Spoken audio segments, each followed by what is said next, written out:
네, 그럼 지금부터 특별 대담을 진행하도록 하겠습니다. 대담의 저장이신 박영선 전 장관님께서 마이크를 넘기겠습니다. 네, 감사합니다. 오늘 오전 내내 저는 자리에 앉아서 정말 그 순간순간을 놓치지 않고 열심히 들었는데 저는 굉장히 재미있고 유익했습니다. 그리고 또 우리 플로어에 계신 분들은 어땠는지 모르겠습니다만은 저하고 같이 중소벤처기업부 차관을 했던 강성천 차관이 조금 전에 문자가 저한테 왔는데 연사들이 너무 좋다고, 프로그램이 너무 좋다고 본인도 꼭 이 유튜브에 뜨면은 다시 보겠다고 이렇게 이야기를 하더군요. 우리 권석준 교수님은 뭐 반도체 삼국지로 너무나 유명하시고 또 베스트셀러 작가이시기도 하고 그래서 아주 잘 알려진 분이시고요. 우리 박준영 소장님은 저는 오늘 여기 처음 뵀습니다마는 아주 재밌게 강의를 잘하시네요. 그리고 또 반도체 주권 국가도 읽어주시고 언급해주시고 제가 오히려 감사합니다. 네. 그리고 우리 김양팽 연구원님 이제 두 분은 강의를 들었기 때문에 이제 어떤 분이고 어떤 생각을 하고 계시는지 잘 알고 있습니다만은 우리 김양팽 연구원님은 이 패널에 지금 처음 나오셔서요. 먼저 인사 한번 하시죠. 네. 네, 안녕하십니까? 예, 안녕하십니까? 네, 저는 세종시에 있는 산업연구원에서 반도체 산업을 연구하고 있는 김양팽이라고 합니다. 제가 주로 연구하고 있는 분야는 이제 반도체 산업의 동향이라든지 시장 분석 그리고 각국의 정책 분석 등을 하고 있고 관련 보고서 등을 좀 작성해서 내고 있는 상황입니다. 네. 그래서 그러면 이왕 이제 서두를 시작하셨으니까 연구를 그렇게 해보시니까 지금 우리나라 반도체의 가장 큰 문제는 뭐라고 생각하십니까? 문제점은 최근에 이제 우리나라 반도체 산업에 대해서 예전보다 사람들 관심이 참 많아진 건 좋은 현상이라고 보여집니다. 사실 2014년, 15년부터 반도체에 대한 관심이 조금씩 달아오르기 시작한 것 같고요. 반도체 슈퍼 사이클이라고 얘기했던 2017년, 18년도를 피크로 지금은 상당히 많은 분들이 반도체에 관심을 가지고 있고 정말로 우리나라를 이끌어 나가고 있는 산업이 반도체구나라는 점에 대해서 공감대를 많이 해주시는 것 같아요. 그런데 이제 우리나라 반도체 산업이 성장해온 역사가 워낙 대기업 중심으로 성장을 하다 보니까 이런 반도체 산업이 대기업의 산업이라는 그런 인식이 아직도 좀 남아 있다는 점, 사실은 그게 우리나라 반도체 산업의 남아있는 문제점 중에 하나이고 그것 때문에 여러 가지 정책들이라든지 뭐 산업 발전을 위해서 여러 가지 자원들을 모으고 있을 때 조금은 국민들의 반감을 사는 부분도 아직은 있지 않은가라는 부분이 아마 가장 큰 문제점이 아닐까라고 생각을 하고 있습니다. 네, 큰 줄기를 말씀해 주셨네요. 오늘 우리 저 박상무님이 저기서 듣고 계신데 동의하세요? 네, 삼성전자에서 오늘 오셔서 아주 아까 강의를 참 잘해 주셨어요. 칩넷의 중요성, 어드밴스드 패키징의 중요성 참 저도 잘 들었습니다. 네, 동의하신다고 했는데요. 제가 중소벤처기업부 장관 할 때 이게 좀 아쉽긴 합니다만은 2019년에 이제 삼성전자하고 SK하이닉스에다가 제가 제안을 했었습니다. 어떤 제안을 했었냐면 이제 반도체가 시스템 반도체로 옮겨가는데 메모리만 우리가 그동안 찍었고 이제 메모리는 장치 산업이니까 어떻게 보면 대기업 중심으로 클 수밖에 없는 거죠. 사전 투자가 많이 들어가니까 설계를 좀 해야 되지 않냐. 그래서 좀 이거를 중소기업하고 같이 하자. 그랬더니 그 당시에 이제 SK하이닉스의 답변은 우리는 아직 거기까지 여력이 없다는 것이었고요. 삼성전자는 고민해 보겠다. 그래서 제가 6개월을 기다렸습니다. 그런데 6개월 만에 이거 우리가 조금 더 있다가 해야 될 것 같다고. 그래서 제가 더 이상은 못 기다리겠다고 해서 그 다음에 이제 제가 그 다음 날 암에다가 똑같은 오퍼를 했어요. 그랬더니 암에서는 바로 그 다음 날 같이 하자. 우리가 다 되겠다 돈을. 그래서 아니 그거 필요 없다. 우리 반반씩 되자. 그렇게 해서 이제 그 암의 오픈 소스를 활용을 해서 10개의 설계를 하는 중소 스타트업을 발굴을 해가지고 그 이제 키웠거든요. 지금 이제 그 중에서 잘 나가는 회사가 리벨리온, 퓨리오사 뭐 이런 회사들입니다. 좀 그게 좀 아쉽습니다. 그 당시에 이제 좀 삼성전자하고 SK 하이닉스하고 그런 거를 좀 더 적극적으로 해서 생태계를 만들었으면 지금 5년 지났잖아요. 그럼 지금쯤이면 좀 더 패키징 아까 그 우리 박상무님이 이야기하셨던 어드밴스 패키징 같은 쪽으로 좀 더 빨리빨리 우리가 이렇게 이렇게 좀 더 많은 회사들이 함께 할 수 있지 않았을까 하는 그런 아쉬움이 있는데요. 우리 박준영 소장님은 삼성에서 10년간 근무하셨다고 하는데 지금 우리 그 연구원 김연구원님께서 문제 제기하신 너무 대기업 위주로 가고 있다라는 그 부분에 대해서 어떻게 평가를 하십니까? 네. 네. 혹시 켜있습니다. 네, 알겠습니다. 질문 감사드리고요. 장관님께 동의해 저도 아주 동의합니다. 첫 번째로는 그 거대 기업이라고 하는 소위 소자 업체죠. 소자 업체는 어쩔 수 없이 규모의 경쟁이 가장 강하기 때문에 결론적으로는 대기업이 있어야 됩니다. 근데 이 대기업이라고 하는 소자 업체는 저처럼 이런 수많은 연구원들이 소재와 부품과 장비라고 하는 근본의 물질을 가지고 활용을 하는 걸로 보실 수 있을 것 같습니다. 거기에 그 다음에 수많은 형태의 제품들이 막 변화하고 있습니다. 거기에는 장관님 말씀하셨다시피 스타트업을 기반으로 하는 패밀리스 업체의 협력이 굉장히 중요할 수밖에 없고요. 그것이 되지 않으면 말씀하신 대로 미래가 없다라고 볼 수 있을 것 같습니다. 그러니까 우리나라가 이제 추격국이 아니라 소위 말하는 앞으로 나가야 될 선도할 국가인 것이고요. 기존에 추격할 때만 하더라도 급히 소자 업체만 개발하자라고 하는 것으로 대기업을 중심으로 했겠지만은 이제는 달라질 때가 됐고 선도할 수 있다고 하게 된다면 패밀리스 업체 굉장히 잘하고 있고요. 그래서 요즘에도 삼성 예전의 사람으로서 두둔하자면 그 리벨리온 같은 경우도 TSMC 맡기지 않고 삼성과 테스트를 계속하고 있기도 하고요. 그 다음에가 이제 소재품 장비도 특히 여러 가지 회사들, 특히 조단위 업체를 할 수 있는 뭐 원익이나 등등 회사들이 삼성과 기타 등등의 회사들과 협력을 많이 하고 있는 것 같긴 합니다. 그렇지만 아직은 부족하다. 네. 맞습니다. 그러니까 두 분의 말씀을 종합하면 이제 반도체는 대기업 한두 군데만 할 수 있는 것이 아니라 여러 스타트업 중소기업들이 뭉쳐서 반도체 생태계를 만들어서 이것을 끌고 가야 된다라고 요약을 할 수가 있을 것 같습니다. 그런 반도체 생태계를 만든다는 의미에서 용인 클러스터가 저는 그 시기적으로는 굉장히 만들어지는 것이 중요했다라고 보고 우리 권석준 교수님이 그게 굉장히 중요한 전략 중에 하나였다라고 아까 평가를 하셨는데 다만 이 용인 클러스터가 이제 제가 보기에는 그렇습니다. 두 가지 문제점이 있는데 그 동안에 이 수도권의 그 밀집화 현상과 이 반도체의 클러스터 문제를 어떻게 해결할 거냐 여기에서의 이 전력 문제가 아직도 해결이 안 되고 있고 지난주에 그 기획재정부 부총리가 발표한 반도체의 앞으로의 전략 가운데서 보면 다른 부분이 상당히 많이 보강되어 있는데 전력 부분에 있어서는 아직 발표가 안 돼 있습니다. 산업부에서 8월 달에 발표한다고는 하지만 제가 보기에 과연 이것이 좋은 뭐 어떤 대안이 나올 수 있을까? 권석준 교수님 어떻게 생각하세요? 예, 말씀드리겠습니다. 사실은 아까 말씀드린 것처럼 2040년대 중반까지 용인 클러스터를 이제 완성을 한다라고 말씀을 드렸는데 2040년부터 가동이 된다는 게 아니고 2040년까지 계속 현재 진행형으로 완성이 될 것이기 때문에 매년 상황을 좀 저희가 지켜보면서 유연하게 대비를 좀 할 필요가 있습니다. 약간 걱정되는 것 중에 하나는 과잉 생산 가능성도 있다는 건데요. 예를 들어서 지금 과잉 생산 문제를 제일 먼저 겪게 될 나라가 중국입니다. 중국은 잘 아시는 것처럼 첨단 노드 생산에서 지금 규제를 받고 있기 때문에 레가시 노드 쪽에서 많은 투자를 하고 있는데 여러분 뭐 이미 알리나 쉐인이나 뭐 테무 같은 거 많이 써보셔서 아시겠습니다만은 그럼 중국에서 지금 그렇게 값싸게 전자상거래 업체들이 많이 지금 난립하고 있는 이유 중에 하나가 그런 제조업에서의 과잉 생산 때문에 생기는 일이거든요.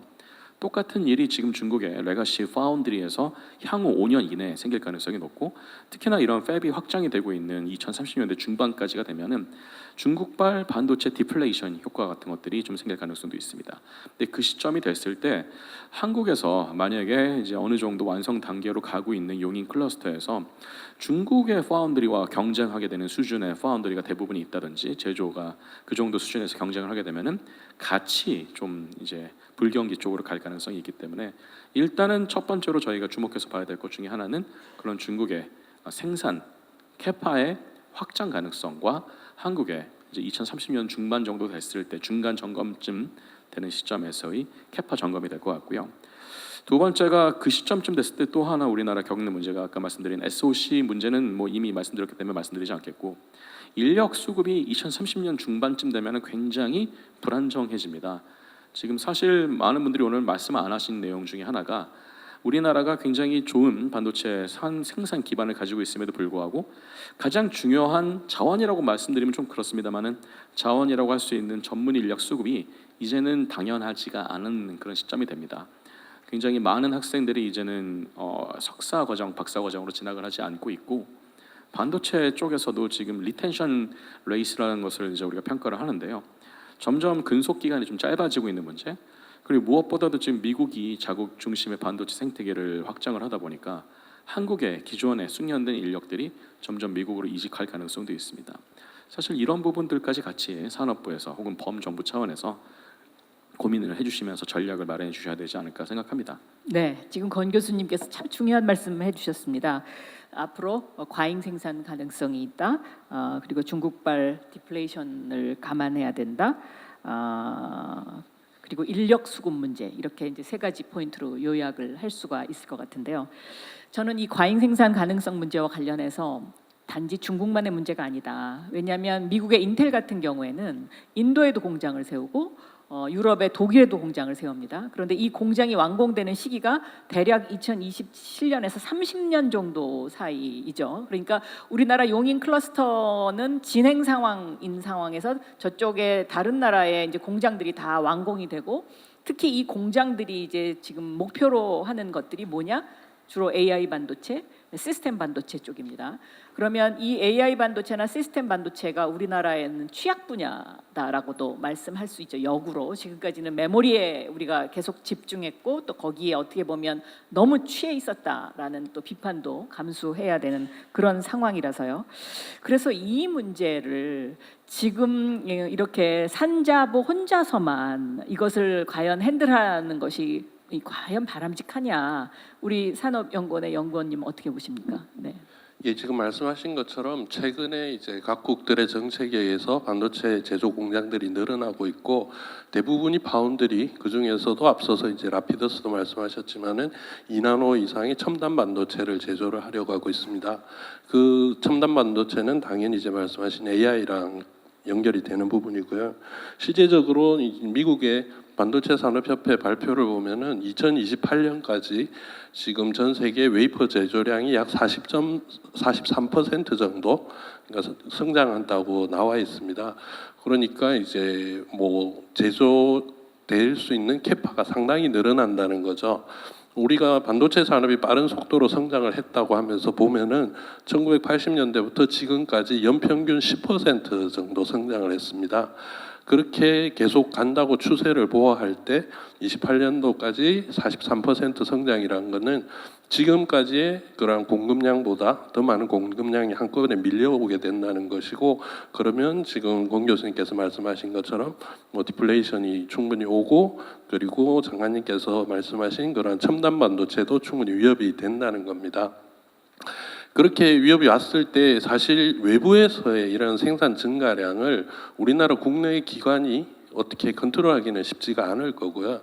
그러면 우리는 그 파도에 어떻게 마주칠 것이냐라는 전략에서 그들이 만들어내는 제품과는 차별화된 제품을 역시 만들 수밖에 없는 것이고, 지금 앞서 제가 말씀드린 것처럼 그들은 파운드리 위주로 가서 이제 첨단 공정의 제품이면은 물론 우리나라도 거기에 대한 대비는 해야겠지만 메모리 반도체의 첨단 제품은 약간의 여전히 차별성이 충분히 있어 보이는 제품입니다.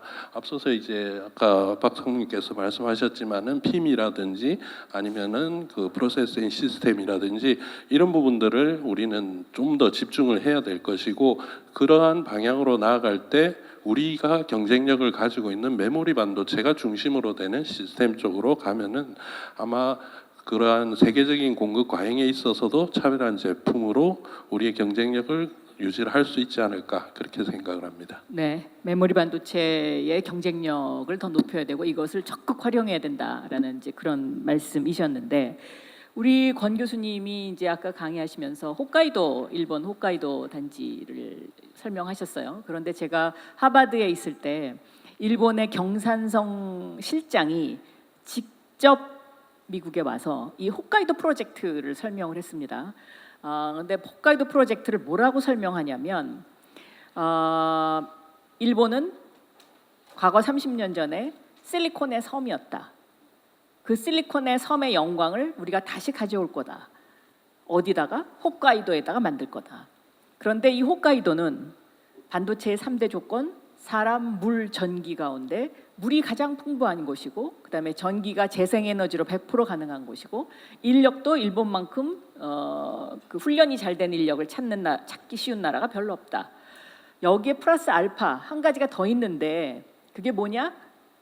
미국에서 가장 가까운 동북아시아 지역이다. 이렇게 설명을 하더라고요.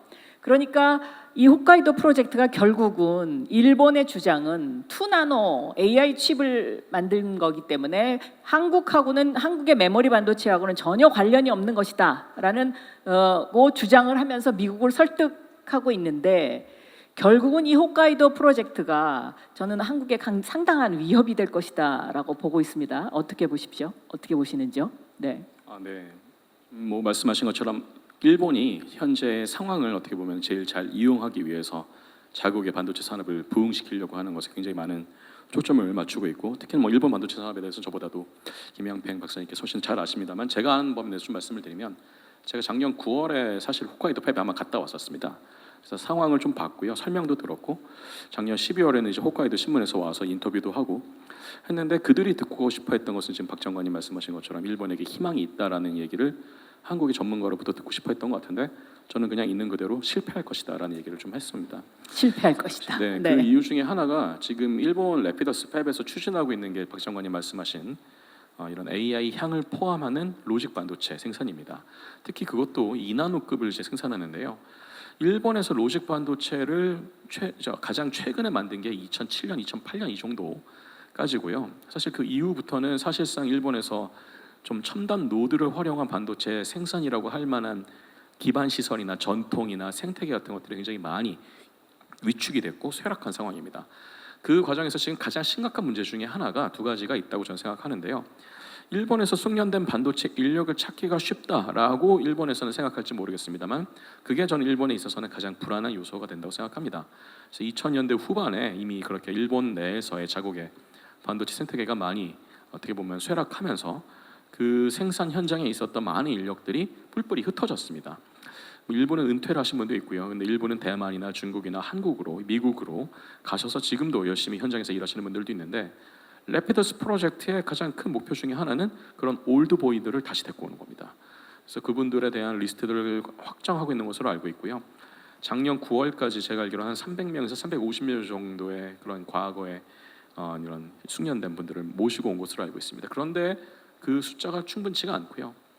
무엇보다도 지금 일본의 국립대학이라고 하는, 제국대학이라고 하는, 예전에 국립대학이라고 했던 그런 연구 중심 대학에서 반도체 공정을 가르칠 수 있는 교수 숫자가 급감을 했습니다.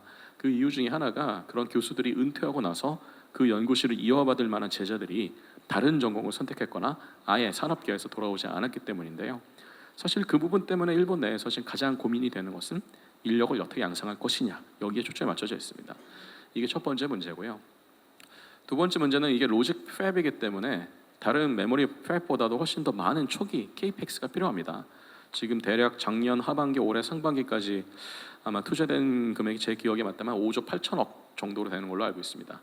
그런데 저희가 아무리 최소로 잡더라도 2나노급 팹을 만들기 위해서는 최소 20조 정도의 돈이 필요합니다. 근데 지금 남는 시간이 27년까지니까요. 한 2년 반 정도 남은 건데, 분기당 적어도 3천억, 5천억 정도의 수준의 돈이 무조건 들어가야 되는 건 맞고, 분기당이 아니고 매월당. 지금 그것도 사실 모자라서 장비 도입이나 그다음에 숙련된 인력 확보 면에서 사실 충분치 않기 때문에 많은 전문가들은 래피더스 팹이 양산용 팹이 아니고 R&D 팹이 될 건데, 그 R&D 팹에서 몇몇 초기 샘플을 테이프하고 한 다음에 투자를 더 확대받아서 그 다음 시리즈로 가려는 목적이 있다라고 이해를 하고 있습니다. 네, 우리 권석준 교수님은 일본 홋카이도 프로젝트는 R&D 팹이 될 수밖에 없을 것이다라는 부정적인 의견을 내주셨고, 우리 박준영 소장님은 어떻게 보십니까? 박준영 소장님은 SRT까지 비교하면서 반도체 산업이라는 게 이 정도로 섬세한 노력이 필요하다라는 걸 엄청 강조하셨는데 아까요. 네. 네, 저 교수님 의견에 동의하는 가장 큰 이유는 그 일본의 반도체 소위 말씀드린 소자의 정지, 그러니까 생산 정지가 2008년도에 일어납니다. 그때 이제 한국에서는 치킨 게임이라 그래가지고요. 그걸 마지막까지 견뎠기 때문에 삼성과 하이닉스는 이제 메모리 시장에서 갑자기 크게 된 것이고, 그때 마지막 회사였던 LP다라고 했던 회사가 이제 어려워지게 됐습니다. 그러면 이제 그것들이 아시다시피 마이크론으로 넘어갔고요. 수많은 인력들이 교수님 말씀하신 대로 다 이동했고 사라졌습니다. 그러니까 첫 번째 인력 문제가 가장 강할 것입니다. 인력 문제가 강하다는 이유는 바로 기술의 노하우에 있습니다. 왜냐하면 반도체 공정은 아까 말씀드린 대로 계속적으로 줄어드는데 1년에 한 번씩, 2년에 한 번씩 공정을 전환을 시킵니다. 공정 전환율이 보통 20% 정도 되거든요. 그러니까 900개라고 말씀드렸으면 거의 200여 개가 바뀌어야 됩니다. 5년만 지나면 다 바뀌어 있죠. 예, 그 기간이 15년 정도 될 수 있을 것 같아요. 그거에 대해서 소자의 경쟁이 없다는 것은 충분히 좀 어렵다라고 볼 수 있겠지만, 두 번째 여전히 강하다고 할 수 있는 것, 다 아시다시피 소재 쪽에서 우리나라가 소재에 대해서 국산화율이 34% 정도 됩니다. 그다음에 이제 장비는 22% 정도 되거든요. 재작년 정도 결과인데 거기에서 소재의 거의 60% 이상을 일본에서 가지고 있고요. 그다음에 일본에 굉장히 큰 장비 회사 있습니다. 텔이라는 장비 회사, 국구사이라는 장비 회사가 굉장히 강력한 형태의 가장 중요한 소자를 만들고 있습니다. 요의 장비, 소자는 굉장히 경쟁력이 있다. 요거를 볼 수가 있을 것 같고요. 그렇지만 라피더스는 저도 부정적으로 보고, 이걸 반면 교사 삼아서 우리나라는 말하자면 소자를 잘하고 있다. 그러면은 장비와 소재 업체라고 하는 것들을 거꾸로 보자면은 국산화뿐만 아니라 글로벌화할 수 있도록 키우는 게 필요하지 않을까라고 하는 시사점을 얻을 수 있는 것 같습니다. 네, 우리나라 소재 장비 업체 더 키워야 된다라는 것을 강조하시면서 권석준 교수님의 의견에 동의해 주셨습니다. 그래서 삼성전자에 오신 박상무님 표정이 점점 밝아지고 계세요 지금. 네, 그 김양팽 연구원님은 어떤 의견을 갖고 계세요?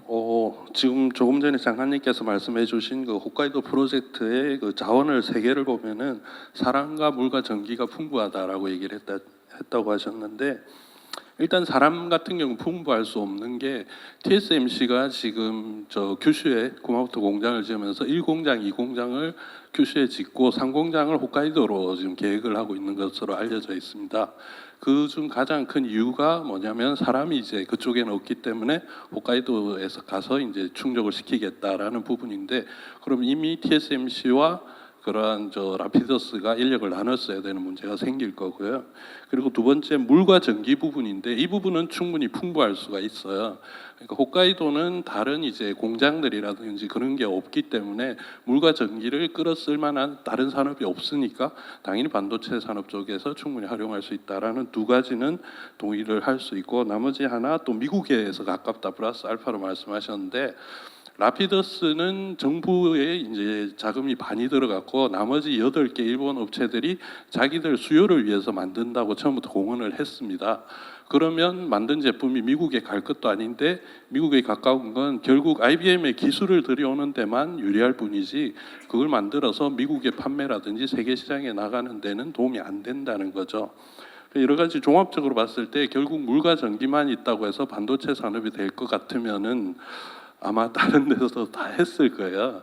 예, 그런 상황에서 지금 이제 진행하고 있는 라피더스고, 실제적으로 라피더스 관련된 이제 일본 분들을 만나서 말씀을 들어봐도 본인들도 이것은 성공할 수 없다라는 의견이 대부분이고, 그리고 권 교수님 말씀해 주셨는데 R&D를 하는 이제 어떻게 보면은 파운드리인데 양산을 하지 않는 파운드리, 이상한 형태의 파운드리가 될 것이다라고 많이들 지금 예견을 하고 계시고, 그러면 그게 완공이 된 27년쯤에 그러한 R&D로 나오는 제품 가지고 뭐 실제적으로 우리에게 위협이 될 것이냐, 처음에 이제 말씀하신 장관님께서 염려하신 부분은 사실 크게 라피더스의 위협은 우리가 걱정하지 않아도 될 것 같다라고 말씀을 드리고 싶습니다. 네.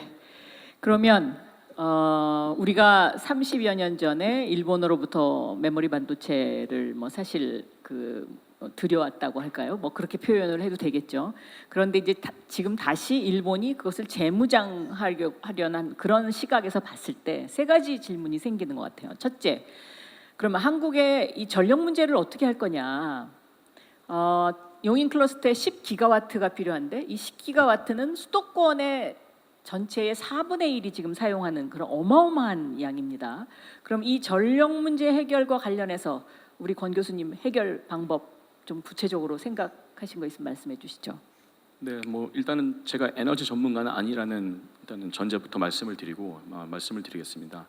지금 말씀하신 것처럼 용인 클러스터에서는 앞으로 한 10기가와트에 달할 정도의 엄청난 전력을 소모할 것으로 예상이 되고, 저희가 오해하면 안 되는 것이 10기가만 있다고 될 일이 아니고요.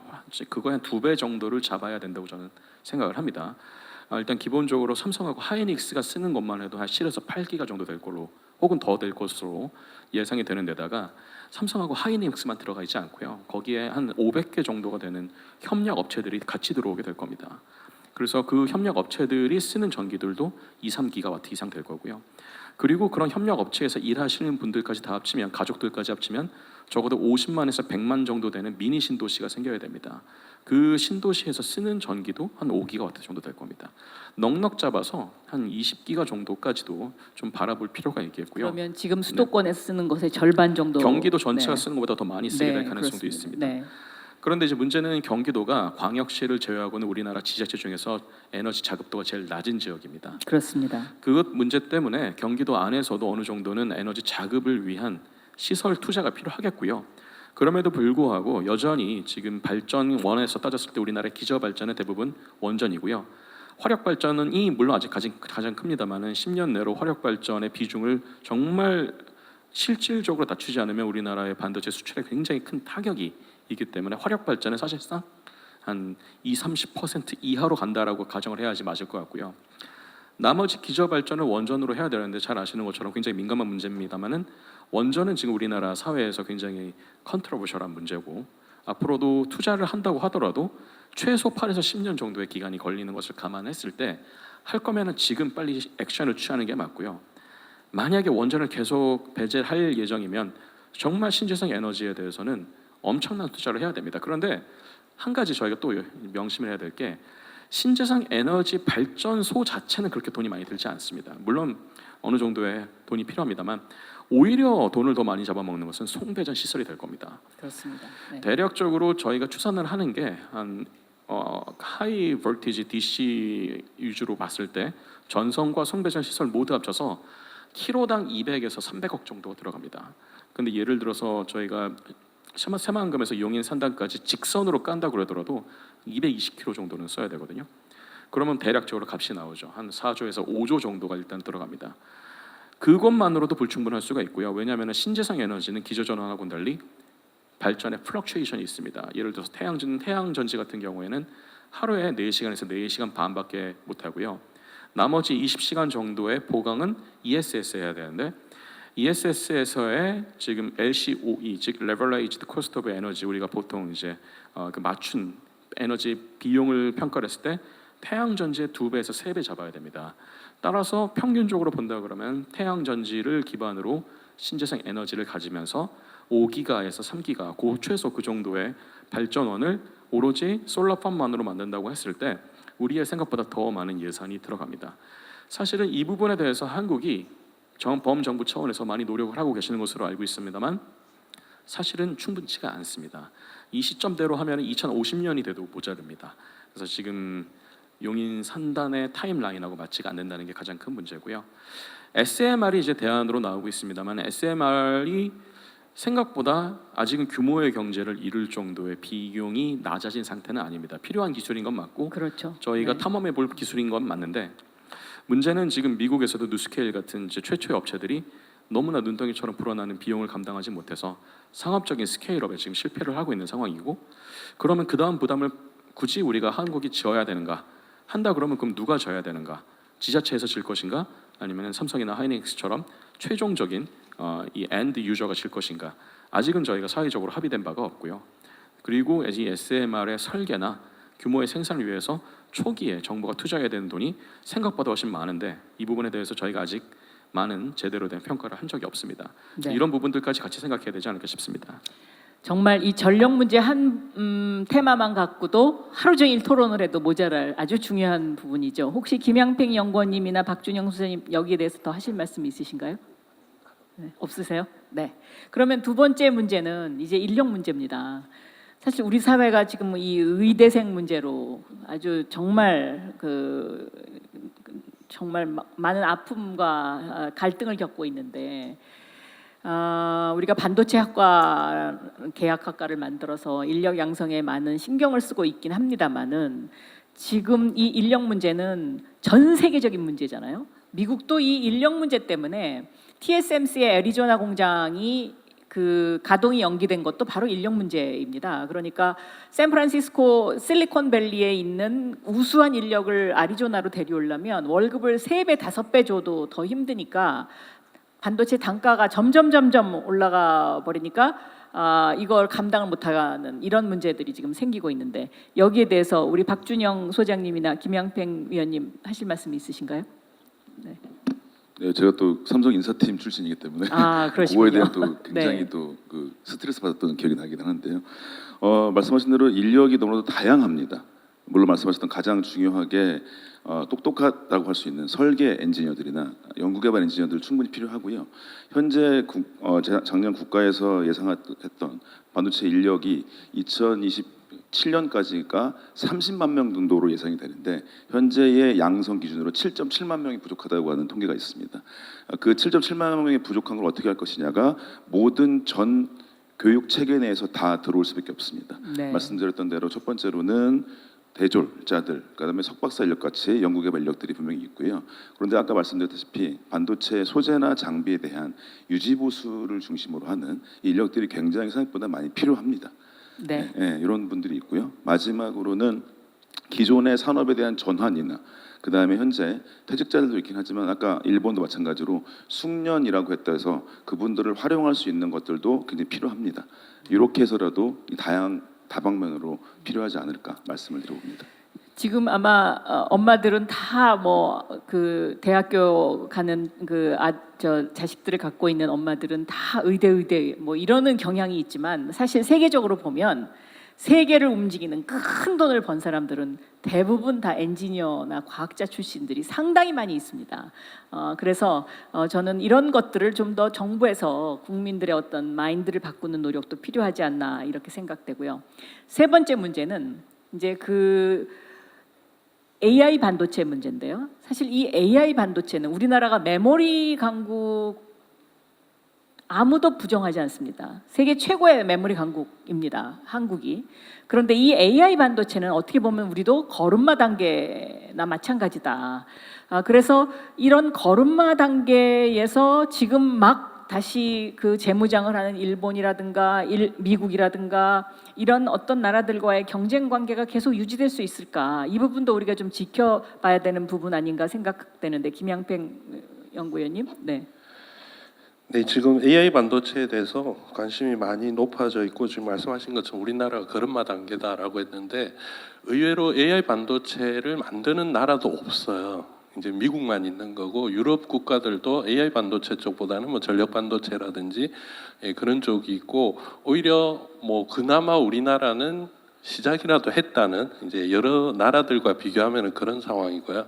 그리고 또 하나 AI 반도체를 이제 지금의 뭐 엔비디아 진영 앞서서 말씀을 해주셨지만은 그런 식으로 AI 가속기만 놓고 볼 것이냐 아니면은 그 가속기에 들어가는 메모리 반도체 우리 저 삼성전자 HBM 설명하신 것처럼 그것까지 놓고 볼까라는 부분에 있어서는 메모리 반도체에 들어가는 AI 반도체는 사실 우리나라가 세계 1위거든요. 그래서 이제 시각을 조금 달리 볼 필요가 있다는 점을 먼저 말씀드리고 두 번째는 그래도 AI 기술을 구현하기 위해 필요한 건 결국 그 AI 가속기에 들어가는 핵심 칩이고 지금은 GPU가 그걸 선도를 하고 있다는 거죠. 그런데 과거에 이제 AI 기술 자체가 이미 1950년대부터 개발이 되고 우리가 이세돌 구단의 그런 대국할 때만 해도 GPU보다는 CPU가 더 많이 들어갔었어요. 그러다가 이제는 GPU가 메인이 되고 CPU는 조금 소수가 되고 전세가 역전이 됐는데 왜 이런 말씀을 드리냐면은 그러한 AI 가속기에 들어가는 핵심 칩이 또 바뀔 거라는 거죠. 지금의 GPU가 그대로 가는 게 아니고 지금 앞서서 말씀하신 리벨리온이라든지 그런 기업들이 개발하고 있는 NPU로 바뀔 수도 있고 그리고 그 다음에 들어가는 뉴로모빅 칩이라든지 이러한 아직도 기회는 있다라는 걸 말씀을 드리고 싶은 겁니다. 그래서 이제 처음에 말씀드린 걸로 돌아가면은 지금은 미국이 선도를 하고 있지만 그나마 우리나라는 이미 시작을 한 상황이고 그리고 메모리 쪽에서는 우리가 경쟁력을 가지고 있기 때문에 어떻게 보면 지금 이 분위기를 그대로 끌고 갔을 때 지금의 그런 우려와 그런 기대가 계속 이어진다면은 결코 우리나라가 나중에 뒤처졌다 그러지는 않을 수도 있다라고 말씀을 드리고 싶습니다. 네. 그러면 이 AI 반도체의 한국 입장에서 보면 메모리의 HBM이 가장 중요하지 않습니까? 이 HBM 때문에 지금 가슴앓이를 하고 있는 삼성전자 지금 박상무님 계신데 왜 엔비디아 수율이 안 나온다? 자꾸 그런 이야기가 들리는 건가요? 이게 전력 문제입니까? 아니면 정말로 무슨 기술적 결함이 있는 겁니까? 제가 오늘 저희 제품에 대해서는 코멘트를 못하게 되어 있습니다. 아, 그래요? 죄송합니다. 네. 아, 그러시군요. 명답을 하셨습니다. 사실 이게 이제 이 문제가 해결이 되면 아마 국민들이 바라보는 어떤 한국 미래에 대한 반도체에 대해서 좀 속이 펑 뚫릴 것 같은데요. 아마 국민들이 그렇게 안타깝게 바라보는 그 속에는 그만큼 성원이 들어가 있다라는 것을 꼭 잊지 마시고 힘내시기 바랍니다. 네. 그런 의미에서 우리 한번 박수 부탁드리겠습니다. 네. 자, 이제 시간이 14분 41초 정도 남았습니다. 그래서 우리가 지금까지 반도체와 관련된 전반적인 것을 다 점검을 이제 쭉 해가고 있는 그런 상황인데 이제 올해부터는 어떻게 보면 본격적인 AI 시대다라고 이야기를 해도 저는 과언이 아니다라고 생각합니다.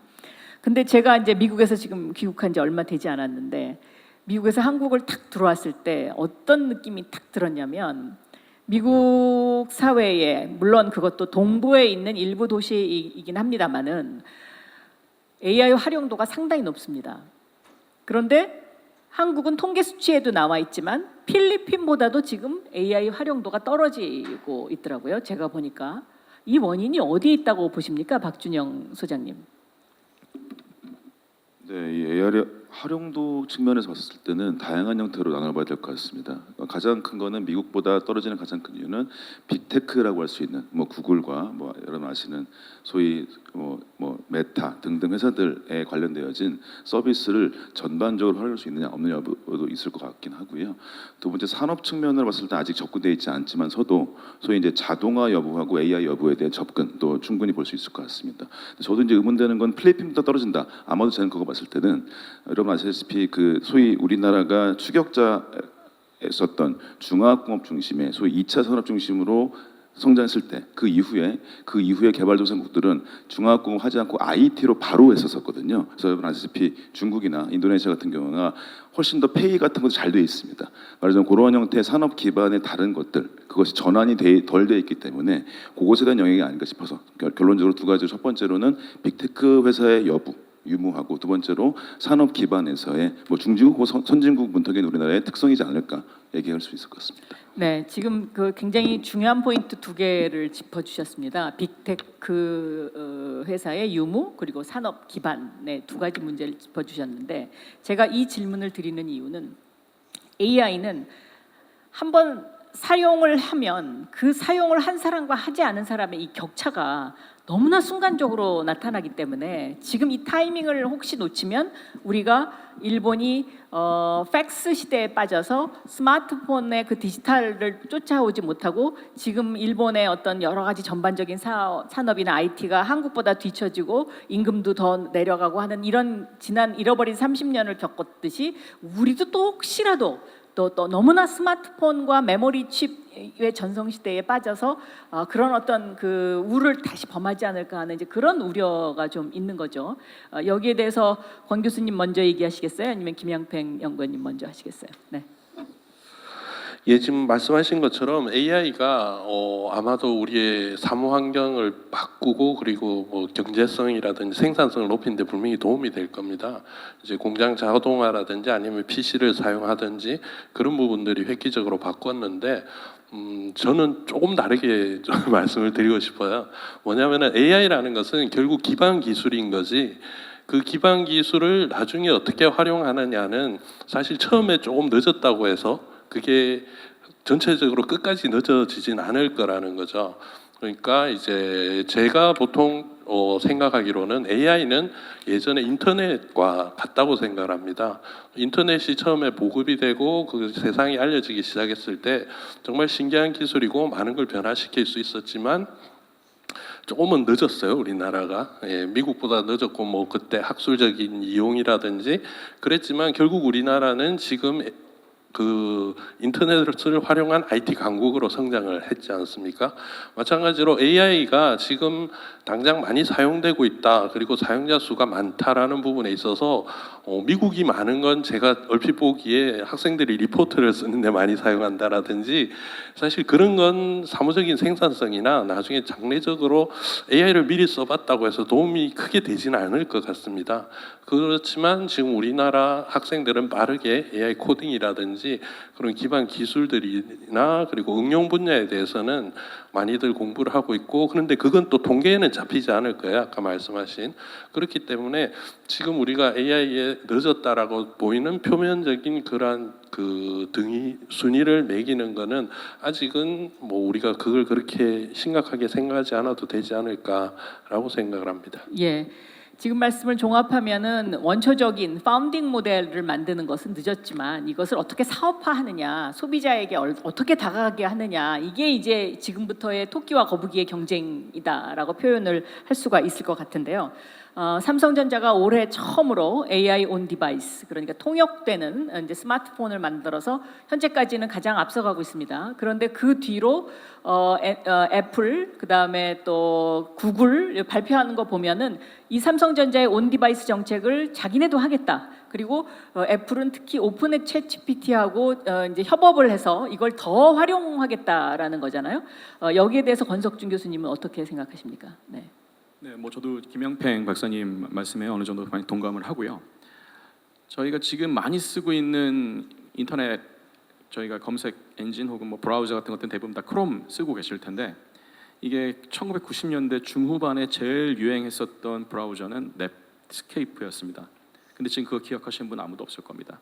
그래서 브라우저를 처음에 누가 시작했느냐 해서 그 넷스케이프가 그러면 IT 기업의 왕자가 되었는가, 인터넷 사업의 왕자가 되었는가 그게 아닌 거고 사실 초반에 굉장히 불확실 시간을 한 5년에서 10년 정도 버티고 나서 닷컴 버블 꺼지고 나서 그때부터 진짜 실력이 있고 비즈니스 모델을 확립한 기업들이 잘 살아남았다는 것을 기억하실 겁니다. 제가 AI 전문가는 아닙니다만 AI 산업도 저는 지금 비슷한 단계에 오고 있다고 생각합니다. 다들 AI가 중요하고 플랫폼이 되고 모든 비즈니스를 트랜스포메이션 할 거라는 것에 대해서는 다들 동의하시겠지만 여기서 정말 비즈니스 모델이 무엇이냐에 대해서는 다들 아직은 확신을 가지고 말하시는 분들을 제가 찾아보지는 못했던 것 같습니다. 오죽하면은 이제 AI의 지금 가장 좋은 모델은 AI 구독 모델이다라는 얘기가 나올 정도로 어떻게 보면 비즈니스 모델이 확장되지 않은 건데 저희가 주목해서 생각해야 되는 것 중에 하나는 진짜 이것을 비즈니스에 접목하는 회사들은 자신들이 AI를 비즈니스에 어떻게 접목하고 있는지 공개하지 않습니다. 대표적인 사례를 하나 말씀드리면은 이제 딥마인드로 유명한 이제 구글의 딥마인드사가 알파고로 유명하잖아요. 이 회사가 지금 잘 만드는 것 중에 하나가 알파폴드라는 알고리즘이 있습니다. 알파폴드가 이제 공개된 게 벌써 한 6년, 7년 되고 있는데 최근에 공개된 버전이 알파폴드 3.0입니다. 근데 이전의 버전 1.0이나 2.0하고는 달리 3.0은 공개되긴 했지만 오픈 투 퍼블릭 되진 않고 6개월간의 유예를 뒀는데 그 6개월간에 어떻게 보면 익스클루시브하게 활용할 수 있는 회사들이 몇몇 있습니다. 근데 그 회사들 중에 미국의 제약 회사들이 좀 포함이 되어 있습니다. 알파폴드가 제일 지금 잘 이용이 되는 쪽은 결국 생활성 물질, 신약 후보 물질들의 훨씬 더 성능이 높고 그런 시행착오를 줄일 수 있는 몰레큘 단계에서 아톰 단계에서 이것을 설계하는 인공지능이거든요. 이러한 것들은 정말로 이 신제약 시장, 제약 시장에 완전히 판도를 바꿀 수 있는 그런 충격을 줄 수가 있습니다. 사실 이뿐만 아니라 AI가 정말로 트랜스포머하는 부분들은 우리가 알고 있는 IT 쪽이 아니고요. 어떻게 보면 우리에게 굉장히 익숙한 제조업 쪽에서 정말로 충격을 줄 수 있습니다. 반도체 산업이 자동화가 되게 어렵다라는 부분은 저도 동감합니다만 반대로 얘기하면 자동화될 부분이 그만큼 많이 있기 때문에 앞으로 인력 문제에 시달리게 될 반도체 제조업체들은 더더욱 AI 그리고 그것이 물리적으로 구현된 로봇을 더 많이 쓰게 될 겁니다. 로봇용 AI는 우리가 지금 쓰고 있는 이런 챗 GPT하고는 전혀 다른 AI입니다. 그래서 이런 쪽으로 확실히 좀 트랜스포메이션이 있을 것 같고 오히려 그래서 이런 것을 받아들이는 기존의 제조업 기업들이 트랜스포메이션 하는 과정에서 살아남는지 여부가 결정될 것이라 생각합니다. 네. AI 다음에 뜰 수 있는 주목받는 산업이 뭐냐라고 질문한다면 로봇이다. 근데 그냥 로봇이 아니고 생각하는 로봇이다. 그러니까 로봇에다 인공지능을 결합시켜서 여기에 AI를 투입하는 거죠. 이런 것처럼 이제 AI는 산업 전반으로 자동차의 자율주행, 바이오 뭐 이제 쭉 퍼져 나갈 텐데요. 여기에서 우리 박준영 소장님께서는 한 국가의 AI 정책이 어떻게 나가야 된다라고 생각하십니까? 네, 일단은 그 장관님 말씀하신 대로 소버린 AI 쪽에 네. 대한 중요성은 당연히 많고요. 왜냐하면 이제 소위 우리가 블록체인도 동일하게 그게 소위 수평을 위한 기술이었다가 국가 간의 경쟁력을 강화하기 기술을 바뀐 것처럼 이것은 현실에 국가가 있다고 하는 것들을 우리는 충분히 인식해야 됩니다. 말하자면 그 국가 내부에서 어떻게 산업을 만들 것이냐. 저는 우리나라가 큰 기회가 있다고 생각합니다. 교수님 말씀하신 대로 우리나라가 실제로 AI가 비즈니스 될 것이냐 말 것이냐는 디바이스가 있냐 없냐입니다. 말하자면 삼성 핸드폰이 있고요. 현대차 자동차가 있고요. 우리나라는 제조업 강국으로서 어마어마한 형태의 공간과 이동을 할 수 있는 것들이 이미 있고요. 요즘에 저도 알게 된 것은 현대차 쪽에서 싱가포르 공장 같은 경우도 보스턴 다이나믹스에서 했던 로봇들을 쓰고 있습니다. 맞습니다. 이런 형태에서 먼저 접근할 수 있는 것들이 충분히 있다. 게다가 우리는 디바이스를 제조할 수 있는 최고 경력이 있다. 이렇게 되기 때문에 국가로서의 산업 기반을 갖춰놓고 경쟁력을 높이고 그걸 통해서 우리가 그 이후에 선도할 수 있는 것들이 많이 있지 않을까 싶습니다. 네, 그 싱가포르 현대 공장은 제가 가봤습니다. 그런데 정말 100% 이제 무인으로 자동으로 돌아가는 전기차를 생산하면서 맞춤형 이제 제조의 새로운 기원을 열었다 이런 이제 평가를 받고 있더라고요. 우리 김양팽 연구원님께서는 이 소버린 AI, 저는 이 소버린 AI가 이제 최근에 화두로 떠오르고 있습니다. 특히 엔비디아의 젠슨 황이 이것을 많이 강조하는데요. 엔비디아 입장에서 생각해 보면 각 국가별로, 각 회사별로 특화된 AI를 만들어야 자기네가 계속 판매망이 구축이 되니까 그럴 수 있는데 또 이것을 역으로 생각하면 우리가 계속 챗GPT라든가 구글의 제미나이라든가 이런 쪽에 의존을 하게 되면 우리의 모든 개인 정보가 그쪽으로 다 빨려 들어가는 이 주권의 문제가 또 생겨서 이 소버린 AI는 결국 아마 구축할 수밖에 없을 것이다. 그리고 각 나라마다 지금 일본, 뭐 인도, 유럽에서도 지금 이 소버린 AI를 각 구축하기 위한 그런 그 전략 수립에 굉장히 아주 분주하더라고요. 김양팽 연구원님 여기에 대해서 할 말씀. 네. 이제 AI라는 게 결국 이제 앞서서 말씀하신 것처럼 데이터 센터가 만들어져야 되고 그 데이터를 어떻게 관리를 해야 되는 게 가장 큰 문제가 될 텐데 결국은 각 국가들의 이제 데이터를 관리라든지 그런 정책들이 중요해질 것으로 보여집니다. 그래서 나아가는 방향성 그게 이제 통합이 돼야 되느냐 분리가 돼야 되느냐 그 부분에 가장 정책적으로 관리를 해야 되는 그런 문제가 될 것 같습니다. 네. 또 특별히 권 교수님, 박준영 소장님 하실 말씀이 있으세요? 없습니까? 네. 말씀드리면 각국이 통신사 개념이 있지 않습니까? 네. 통신사를 외국 통신사에 개방한다는 것을 잘 들어보지 못하셨을 겁니다. 웬만한 그런 주권을 가지고 그렇죠. 있는 나라들은 네. 우리나라도 뭐 SKT나 KT나 뭐 이런 회사들이 지금 통신을 하고 있는데 이 이유 중에 하나는 결국 우리나라에서 쓰는 주파수라는 것이 공공재이기 때문에 그렇습니다.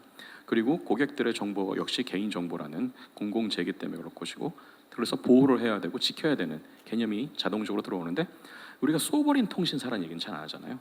네. 그래서 AI도 지금은 이제 서버린이란 말이 버즈워드처럼 막 유행을 하고 있습니다만 이건 당연히 국가 차원에서 어느 정도는 법적으로 규제를 하면서 제도적으로 해자를 당연히 만들어야 가야 되면서 어느 정도 시간이 충분히 벌 수 있을 때까지는 이렇게 어떻게 보면 기술 외적인 측면에서 보호할 필요가 있고, 특히나 우리가 파운데이션 AI 모델을 굉장히 많이 말씀을 하면서 파운데이션 AI는 표준화되고 규모의 경제가 되는 거니까 국경이 없다라는 얘기를 합니다만은, 반대로 얘기하면 그런 파운데이션 모델일수록 AI라는 알고리즘 바깥에다가 안전 장치를 만들 수 있는 권한은 누군가에게 있어야 되는데, 그것이야말로 이제 우리가 서버리니티를 얘기할 때 반드시 언급해야 되는 지점이 아닐까 생각이 듭니다. 네, 이제 1분 45초 남았습니다. 혹시 플로어에서 질문하실 분 있으신가요? 네, 네, 뒤에, 네. 잘 안 들립니다. 큰 소리로 얘기해 주세요. 네.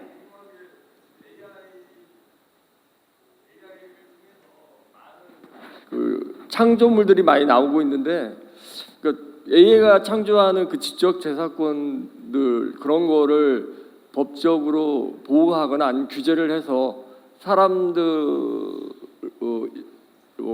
여러 종사하는 분들의 피해가 가지 않고 좋은 방향으로 이게 연결이 돼야 된다고 하는데, 그런 부분에 대해서 국회나 정부 또는 기관들이 어떻게 움직여야 되고 또 어떻게 나아가야 될지 그 부분에 대해서 좀 궁금합니다. 네, 세 분 중에 누가 답변해 주시겠습니까? 네. 네, 간단히 말씀드리겠습니다. 여러분 아시다시피 그래서 이제 그거 있지 않습니까? 블록체인하고 구글 서로 싸울 때 구글한테 세금을 매겨야 된다라고 얘기했었습니다.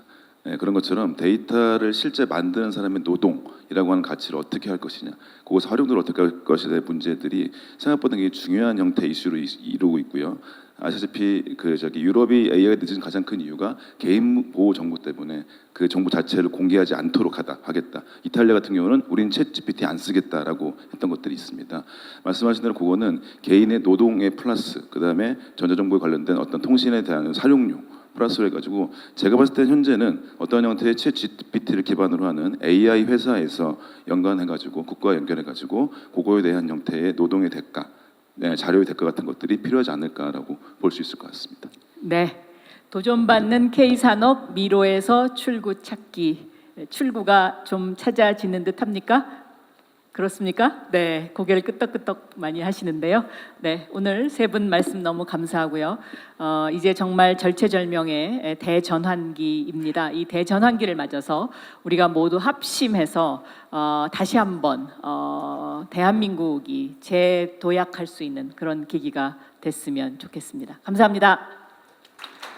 네, 수고해주신 네 분께 다시 한번 큰 박수 부탁드립니다. 네, 지금부터 오찬을 갖도록 하겠습니다. 오찬은 본 건물 지하 1층에 위치한 하루정찬에 준비되어 있습니다. 식사 장소에 입장하실 때는 소지하신 식사권을 제출하고 입장해 주시길 바랍니다. 오후 세션은 1시 10분부터 진행됩니다.